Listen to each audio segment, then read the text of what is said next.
Sileke inkomo zikaNgconde zikaTogu zikaTshiwo zikaHensa zikaSarhilo zikaMnwamba zikaFazi vele ngakheza nakangcwabele zikaNkosi zikaNosingile inkomo kazala umuntu kusile mathamba amhlophe kushuzane nabemilozi kushuzane nabakwilizwe likamoya gudukane nijike nijonge ngakumni ndijonge ndiyalila ezantsi emhlabeni ndiyahlupheka mathamba amhlophe asekhaya nina boNgconde boTogu boTshiwo boMalangana nina bomlambosi kusile ke Ngconde onentshaba ezininzi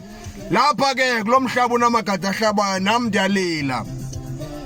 sizwe sintsundu waphinda wabuya uDr Lelo wabuya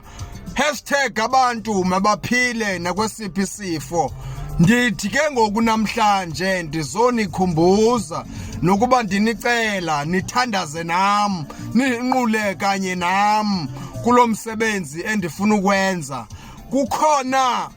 ispecial endifuna ukusenza xa kuphela lenyanga sokunceda abantu bakhe bancume abantu bakhe bajabule bengakhuphanga nto epokothweni abantu bave kamnandi bengakhange babe kanti balahlekelwa bonoba bayakhupha ezipokothweni zabo ndiyacela nindithandazise nindinqulise nobuthandaza kuThixo nobuthandaza kumanyanga wako wenu ukuthi lento ndinomnqweno wokuyenza kubantu abandilandelayo kumakhasi okunxibelelwano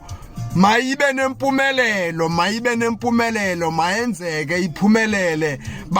abavuyayo nabanye kwenye igame yoba ngabo abavuyayo makudede ubumnyama ke kuvela udede ubumnyama vele ukukhanya kube chosi kube hele nina mathamba amhlophe besizwe sintsundu